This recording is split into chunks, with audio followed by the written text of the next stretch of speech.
for the California High-Speed Rail Authority Finance and Audit Committee meeting to begin now. I'd like to ask the board secretary to take roll. I'd just like to note that we have our chairman, Tom Richards, in Fresno, and our vice chairman, Nancy Miller, in Austria. So I'm sure that she's enjoying that much better than we are here in Sacramento. At any rate, please take roll. Thank you. Chair Richards. Here. Vice Chair Miller. Here, and yes, I am, Ernie. Thank you for that. Director Camacho. Here. Director Gilmetti. We have a quorum. We have a quorum. Are there any requests from the public to speak?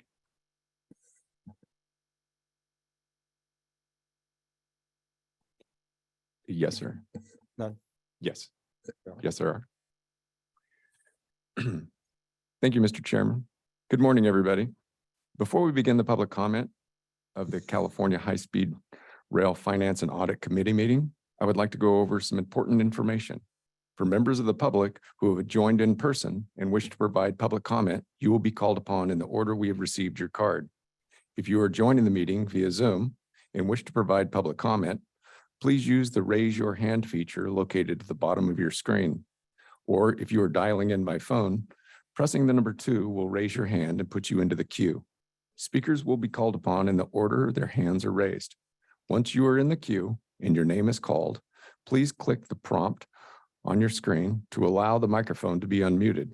If you are joining by phone, we will call on you by the last 4 digits of your phone number. At that point, you will hear a message that your phone is being unmuted. Each speaker will be given 2 minutes to speak. I will remind you when you have 15 seconds remaining. When it is your turn to speak, please slowly and clearly say your first and last name, and if applicable, state the organization you are representing. At this time, we have no in-person public comments. We have David Schwegel on Zoom. So, David.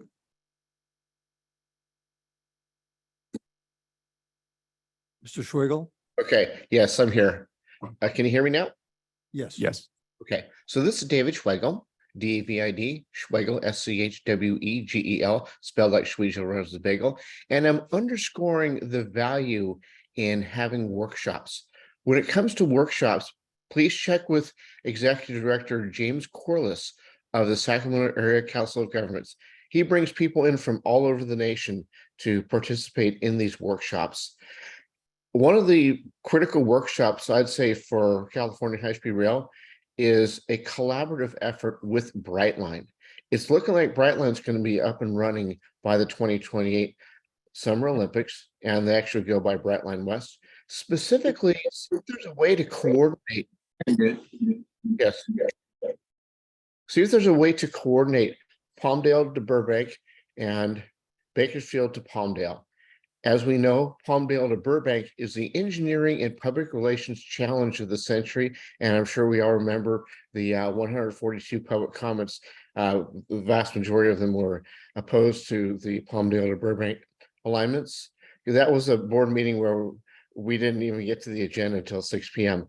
But that was a helpful board meeting for me, being on the Merced to Sacramento section of the high-speed rail project, because it helped us to formulate our outreach strategy. And it was instrumental to getting so much stakeholder support on Merced to Sacramento. So that's what I have in a nutshell. Thank you. Our next speaker will be Roland. Roland?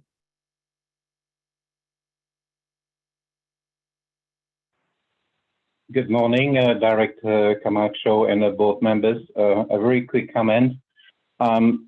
It's obviously useful to see the current state of the contingency in the executive report, but that is just a snapshot in time. And I think something that's a lot more useful is the contingency drawdown curve, which you will actually find as part of the Central Valley status report. So I hope that we will not be skipping the slide, which I believe is slide 5 in the presentation, because that actually gives you projections moving forward of where the contingency is headed. Thank you. Thank you, Roland. This time we have no other speakers. Very well.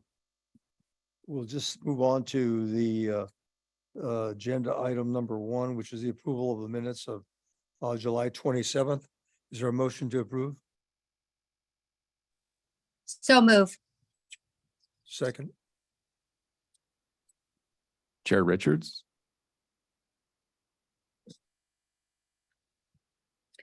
Chair Richards, Yes. Director Camacho, yes. Vice Chair Miller, Yes. Director Gomedi.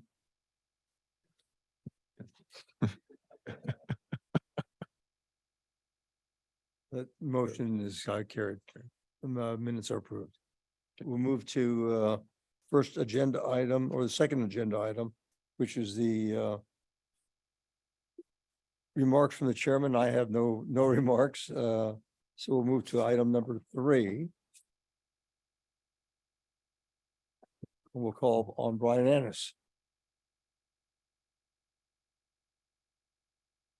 Good morning, Chair Camacho and Member Gomedi and our remote members, Chair Richards and Vice Chair Miller.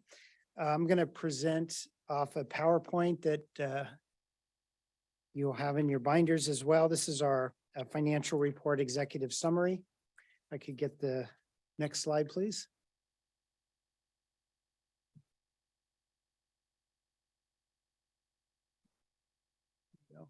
So we're going to start out at the top with our accounts payable, aging, and disputes report.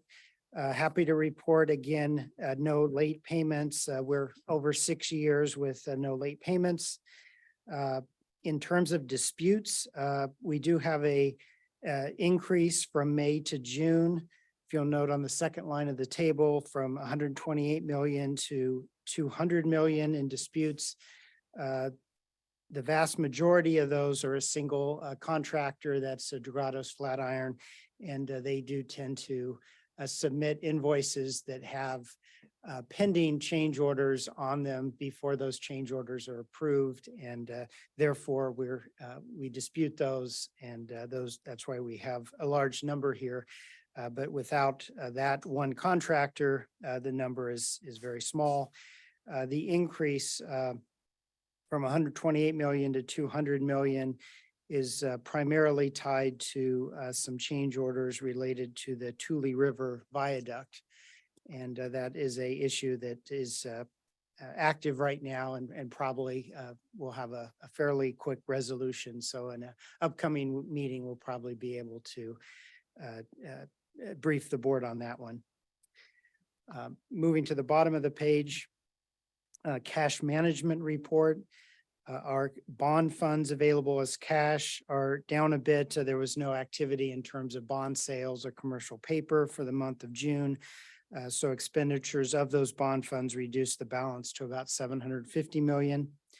For cap and trade, we did post the May cap and trade auction in the month of June, increasing our cap and trade balance from 2,381 million to 2,562 million. Just yesterday, the initial results of the August cap and trade auction were announced, and we expect to get about 265 million from that auction, which should post in a couple months. That was a very robust result. Department of Finance does take some statutory adjustments, what we call off the top adjustments for the August auction. So without that, the amount would have been even higher, but the 265 million is a robust above average auction all the same, even with those adjustments. And the settlement price was about $35 per allowance, which is, I think, if not the highest, certainly one of the highest results of that auction. So revenues continue to be very strong there. Brian, that would then leave our cap and trade ending cash balance somewhere if you include the last sale, about 2.8. That's And correct. thereabouts. That's correct. Of course, by the time we Yeah. post, there'll be some expenditures out of that, but you're correct. And then the last thing to note here, I mentioned before that the authority had received about 9.3 million from a state account called the Disaster Response Emergency Operations Account. Just yesterday, we did hear from our state Office of Emergency Services that the federal Emergency Management Agency has approved those expenditures as well. So that's all going well in terms of receiving reimbursements to pay for some of the flooding costs. Brian, does that, does that cover our costs for the floods? Well, that covers what's deemed as the emergency work. So if you remember, some dirt was moved off some Right. berms that'll have to be replaced. And I was talking to Ben the other day, who's here. So we expect the contractors to start to do some of that repair work in the coming months. So the expenditures are still be in front of us. There were some invoices already incurred, but I think No, I'm most of just it's still curious in if front of this us. is covering our costs, you know, either billed or not billed right now. Thanks. Okay. Very good. All right. I think we can go to the next slide. June, of course, is the last month of the fiscal year, so this is for our operating expenses. We had a authorized budget for operations of 96.5 million. Our expenditures out of that were 73.3 million. So we are quite a bit below our budget authorization level. We spent about 80% of our staff budget and about 62% of our equipment and operations budget, again, for the administrative or state staff area largely. Just pointing out at the last line on the table, our vacancies into the year about 17.2%. So that's almost halving or, cutting in half our vacancy rate we started with a year ago. So very good work in getting that down. And as we've reported, that's actually below the statewide average, which is running about 20%. Brian, on the budget authorization level, is that the state budget or is that the authority's budget? That is the state budget. So that's the budget that is included in the annual legislative approved budget bill signed by the governor. And there are some adjustments authorized in that act for the Department of Finance to make small changes for compensation and other things that may occur after the budget is signed. But that is again, the formal approved budget by the legislature and the governor. Okay, thank you. Next slide, please. So capital outlay reporting for the month of July. Overall, our capital outlay expenditures were 255 million, which is quite a bit above average. However, June always does tend to be high because we include accruals for work that is performed already, but not yet invoiced. And the largest example of that is for our bookend projects. Caltrain and LA Metro both have some work they tell us has been performed that they will be invoicing us on, but they have not through the June period of invoicing that they did not submit those invoices. So there's about 80 million that's included in that total for the bookend projects. As far as the design build contractor work, that came in about $98 million. Each of CP1 and 2-3 were a bit above 40 million each, and CP4 was 15 million for the month.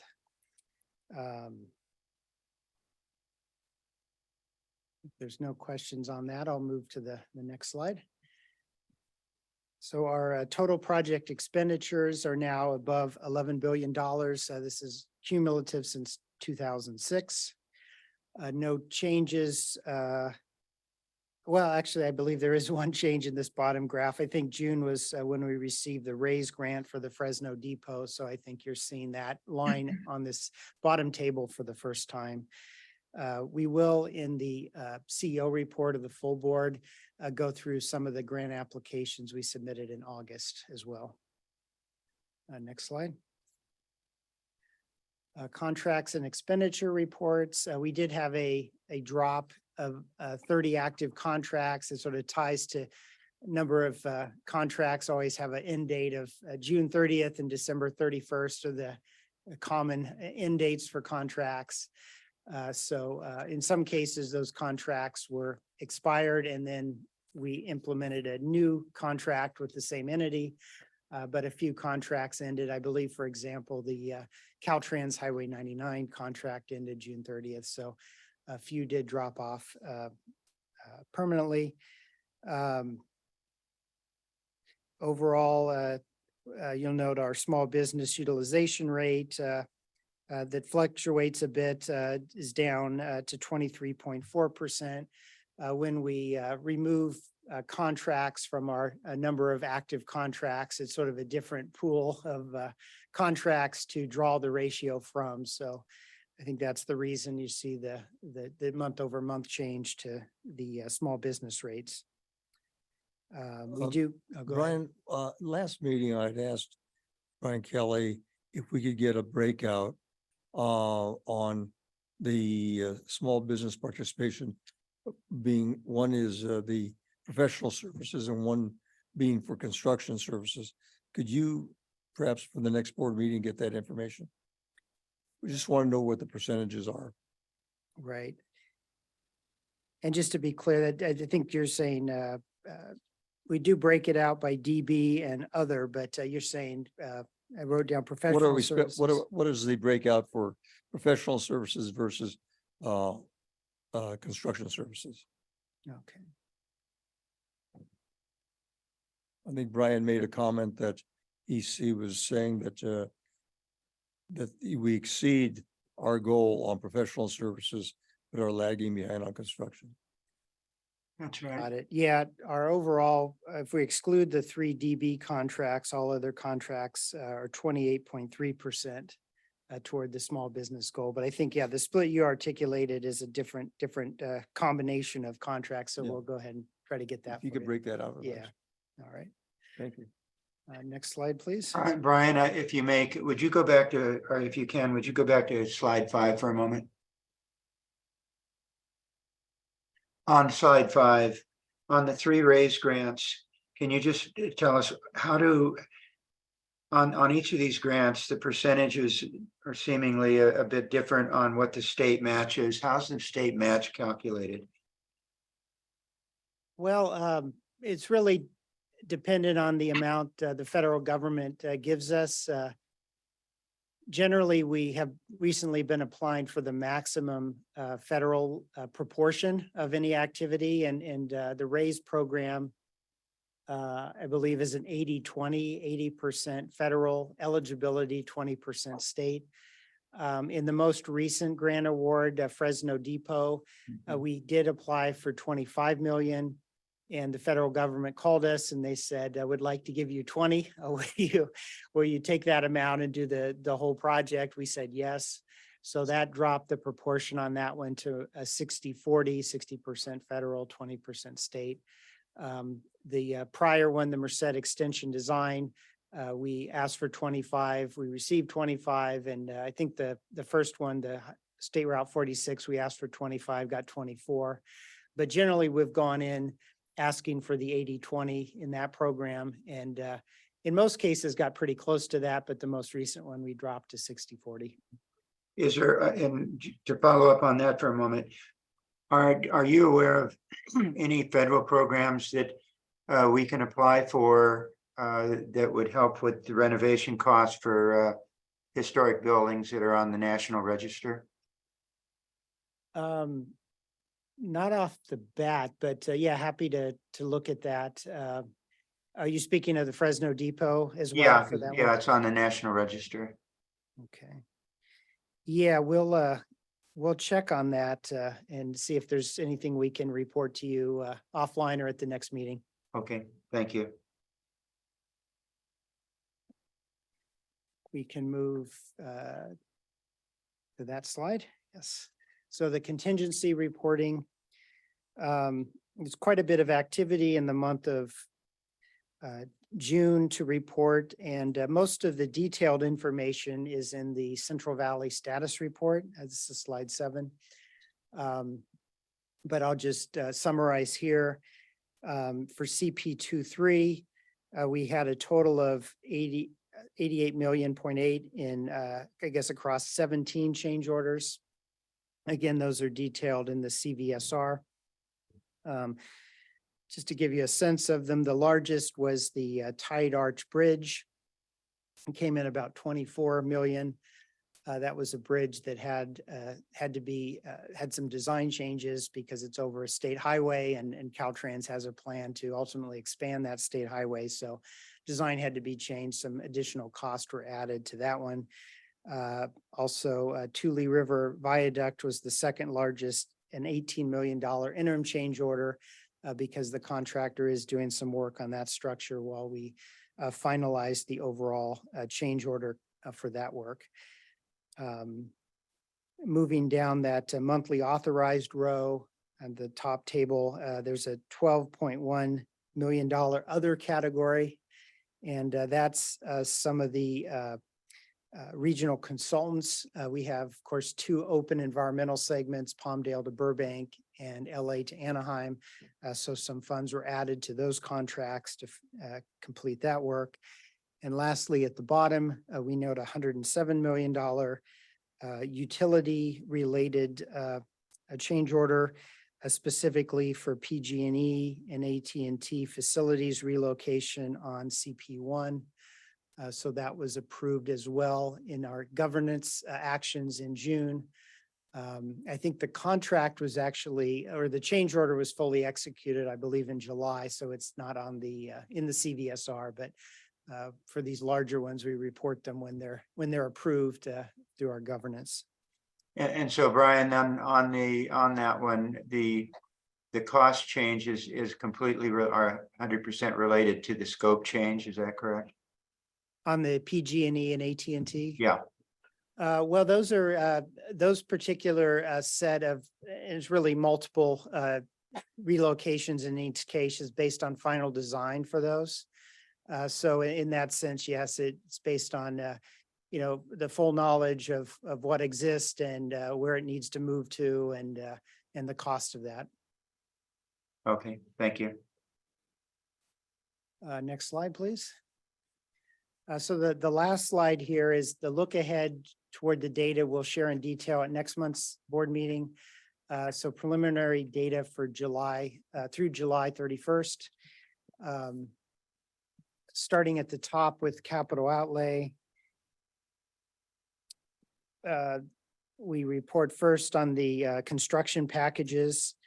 The DB work for the month of July came in about 85.6 million, which is a bit less than 97.5, but again, very still relatively high, still at the high construction season and now able to do a lot of work without the flood issues. But I know the flood issues are still, I think, slowing us on a few structures in CP23.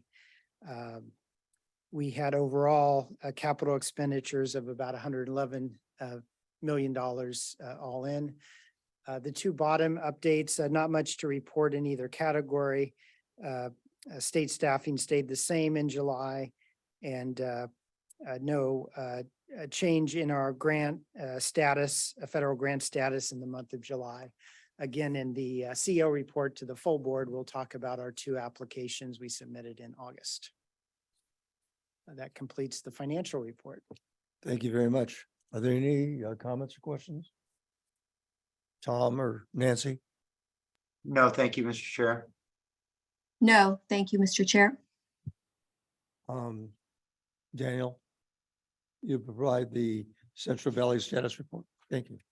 Good morning, Chair Richards and Acting Chair Camacho and FNA committee members. This morning, I'll take you through the June Central Valley status report.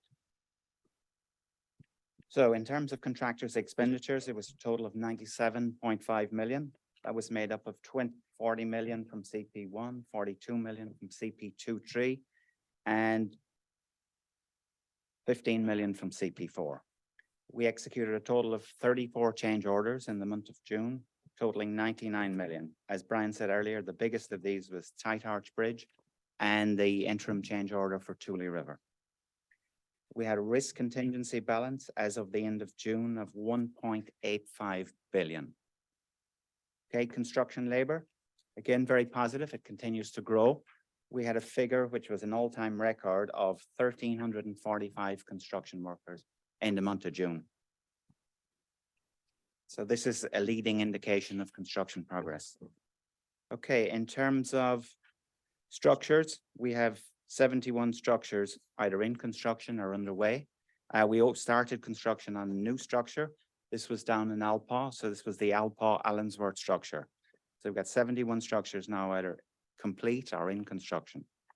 Daniel, are we able to, I think I've asked this before, can we break can we break the under construction versus the completed into Yes. two different numbers so that we can see how many are actually completed and how many are still under construction? Yes, and we do provide that information further on in the presentation. Yeah, I know. Could we put it on this because it's just Yes. easier to see, but I know that that's what you said last time. Great, we can certainly do that. That'd be great. Thank you. You're welcome. Okay, and in terms of guideway, we've got 90 miles of guideway either complete or in construction. That's the same as last month. Utility relocations, again, another positive month. We got 25 utilities relocated, bringing the total relocations to 1,070 utilities. In terms of real property, obviously, we're getting to the end of the right-of-way delivery, but Dennis and his team managed to deliver another 5 parcels of land to the design build contractors. Daniel, on going back to utilities, we still haven't started 385 or 21% of the utility. What's the status of those? So a lot of those are still, we're still going through the final design with some of those, and some we're working through third-party agreements as well. Will they start within the next 12 months? The vast majority of them will start within the next 12 months, correct? Thank you. Okay. Next slide, please. Okay, in terms of environmental approvals, there's only 2 more sections for environmental approvals, and the one that is progressing first is the Palmdale to Burbank. So we're preparing at the moment the final administrative draft of the EIR and EIS, and that is on target for completion by the end of this year. In terms of project development, we've got 2 obviously extensions extending out from the 119 miles, both north and southward. So we got the Merced extension, and we've got Stantec progressing design there. They're progressing the 30% design at the moment. And on the southern extension going to Bakersfield, we have HNTB. They are advancing the 30% design in that section. Okay, next slide, please. Okay, so this slide is the histogram of contractors' expenditure. This is the combination from CP1 to CP4. And as you can see, the month of June was 97 million, which was the same as the month of May. So we are at peak season for construction. It's the summer season. So we anticipate that we will get good production over the coming months as well. We do anticipate a slowdown towards the end of the year. Once we hit sort of November and December, it's sort of the winter season. We're going to get rains, and we will have the railroad moratoriums as well. Next slide, please. Okay, so this is the contingency drawdown slide. So we're projecting a contingency balance of 1.8 billion in September. Okay, next slide, please. Okay, so this is the trend line for construction labor.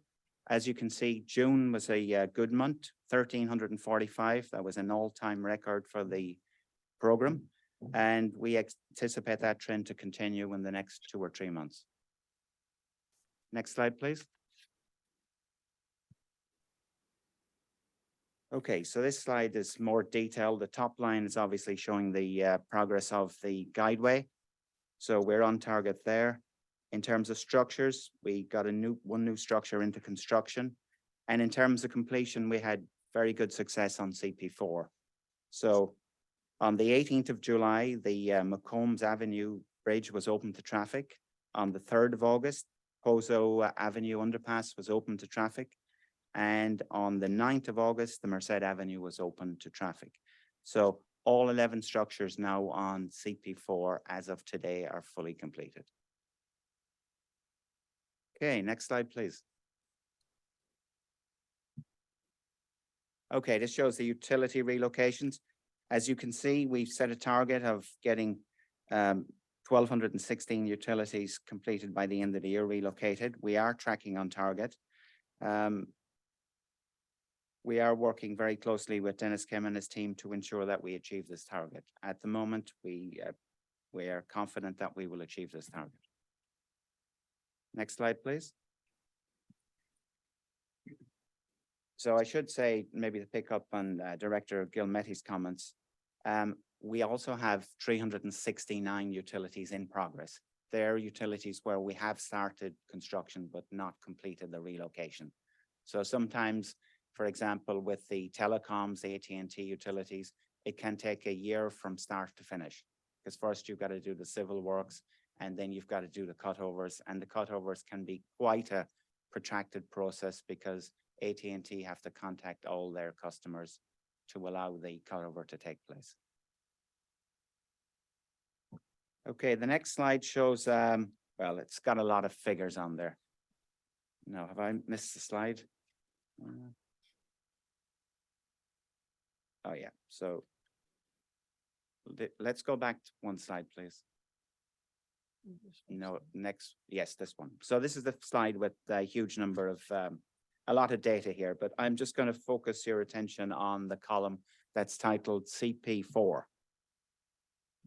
So in CP4, if we look at the electric utilities, there are 59 relocated as of the end of June out of a total of 62. So if we go to gas, 7 relocated out of a total of 7. And then if we look at telecoms, there are 30 relocated out of a total of 32.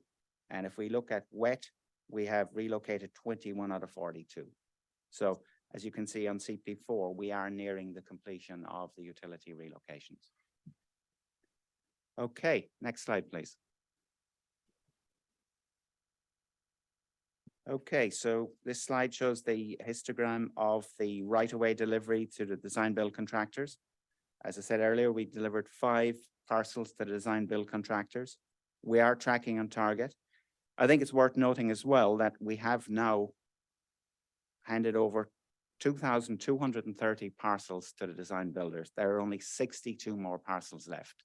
So Dennis will not be achieving 30 parcels per month as he was achieving 6 months ago. We are closing it out, so it's going to be a smaller number of parcels per month, but we are on track to get all of these closed out in the next 12 to 18 months. Next slide, please. Okay, so this slide shows the delivery of the railroad parcels. We are on track here. There were none delivered in the month of June. We have now delivered 147 railroad parcels to the design build contractors. We have 24 more to go. In the next few months, we will be delivering at least another 5 or 6 parcels to keep us on track. Okay, next slide, please. Okay, so this is our earned value slide. So our scheduled performance indicator here is 0.97, which is good, but it is telling us that we need to take corrective action. And I know my colleague, Bill Casey, informed you at the last F&A committee meeting that action had been taken. That action is starting to yield results. We have the contractor working now in some locations 24/7. In other locations, they're working 7 days a week, and they're working extended hours during the day as well. So we are closing out CP4. So by the end of August, which is, we're almost there, just 1 more week, we will be substantially completed with all construction. All structures are done, guideways closing in. There are probably, as we speak today, maybe 7 or 8 gaps in the guideway. Most of those are for canal relocations. By the end of August, there will be 4 gaps in the guideway that need closure. 2 of those will be closed by the mid of September, and we anticipate the guideway fully drivable and complete by the end of September. There will be some residual work after this for tie-ins for some of the canals because of the irrigation season, but the construction work will be substantially complete by the end of August. That involves semi-tropic, correct? That's correct. Yeah. At the last meeting, we discussed shutting that down at a certain time or waiting until the season was over. What's the final result there? So there's one canal that we need to drain fully. So maybe I'll ask Dennis Kim to speak to this because there was a meeting, I believe, yesterday. So Dennis probably has more updated information than I do. Dennis? Good morning, board members. So with semi-tropic, board member Gilmetti, we have a P1030 canal. And I think that CEO Kelly had stated that there is some cracking in the canal itself. So as a result of that, we've been working with Jason Gianquinto, the semi-tropic general manager, who is allowing us to move forward, but we're going to do a bypass that we had already planned on. We're going to operate that, which will allow for about a 10-day shutdown of their facility. And that'll allow us to move forward, but we're trying to wait to see when the harvest is actually going to take place, because that's when the growers need that water. So after that period is ended, we will advance that work immediately. But right now, Jason's talking to his growers at this time. And then Right. we'll know. Thank you for immediately. the update. Okay, thank you. Okay, next slide, please. Okay, these are the indicative results for the month of July. Again, construction labor trending up to a new record, so that's 1,369. This is obviously a leading indicator of construction progress. We delivered 2 more right-of-way parcels to design build contractors, and we executed another 17 change orders for a value of 123 million. And our utilities team relocated another 21 utilities. That concludes the report. Thank you very much. Any questions, Jim? Tom, Nancy? No questions. Daniel, a good report, and thanks for the work. You know, Thank you, Daniel. Daniel, I just have one question about these parcels and the right of way utility relocations, which is, I'm assuming that you've got the most critical, you've got a critical pathway where the most critical parcel and right of way, utility right of ways are addressed first. In other words, so that we don't lose time in construction. Absolutely, Director Miller. We are hyper-focused on the critical path. Dennis Kim is leading up a team that are completely focused on ensuring that we achieve the critical path for each one of the 3 contracts. Okay, thank you. You're welcome. Thank you, Daniel. Thanks. I want to thank staff for an excellent report. I believe that concludes our Finance and Audit Committee meeting. The regular board meeting will start at 10 o'clock. Thank you. Thanks all. See you then. Thank you.